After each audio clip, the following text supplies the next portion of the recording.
Yinka, thank you for joining us today. Let's start with liquidity levels at the market at the moment. And of course, give us a sense of the direction for the open buyback and the overnight rates. Okay, hi Esther. So what we're seeing is market liquidity based on published figures open at about 60 billion today. And as a result of that, we expect rates to go a little bit higher. Rates closed yesterday at about 13%.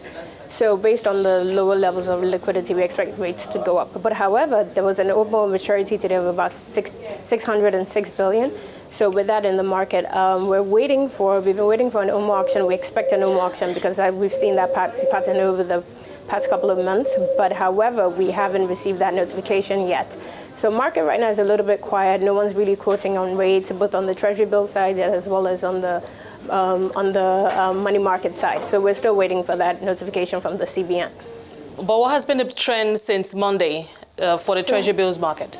So it's been a little bit bearish. So, Tuesday was a holiday. So yesterday we saw a little bit of bearish sentiments, a little bit of selling because people were anticipating the OMO auction today. So people were letting go of their positions so they can buy at the OMO auction today. So today it's been very quiet, but we're waiting to see. The OMO auction will determine, but I think in the next maybe half hour, if you don't get a notification, people will just go ahead and start buying on the long end. Okay, speaking of, I was going to ask you to just give us a sense of where the yield curve has been in the last 2 years, in the last 2 weeks, I beg your pardon, where we've seen at what ends have we seen more interest? So most of the interest is on the long end. So what we have the long end. Bills are trading about 13%, so yields are about 15%. On the shorter end, we haven't seen as much activity with yields around 13%. So obviously it's an upward curve, but the activity is mostly concentrated on the long end.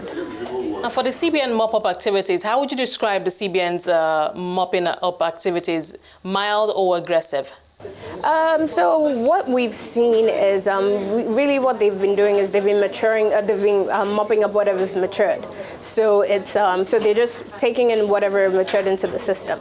So that's what we've seen. We've had more subscription, more people going for the OMO auctions, but what they've been doing is they've been prorating. So what they do is they just sell whatever it is that they have maturing. Okay, let's move over now to the foreign exchange market. I know that we've seen some pressure recently, especially at the INE window, but the CBN, still sending out signals that it is committed to meeting demand, particularly at the INE window. Just bring us up to speed how that is panning out today and what kind of demand we're seeing at the INE window, and if you think that where the reserves are, the CBN will continue to defend the currency. So what we've seen this week, so money was a little bit illiquid, so there was a bit of demand, but there was no supply. So yesterday was a little bit better. We got some supply into the system, but today has actually been quite illiquid as well. So we haven't been seeing the offshores come in. So it looks like whatever they have maturing, because we would expect that based on there being a OMO auction, would expect them to actually be funds to actually come in. But we haven't seen much of that. So what it looks like is they're just rolling over, but we haven't seen any new inflows from them. And so for the guys that the CBN has committed to actually meeting their demand, but we haven't seen any new inflows. So it's been pretty liquid today.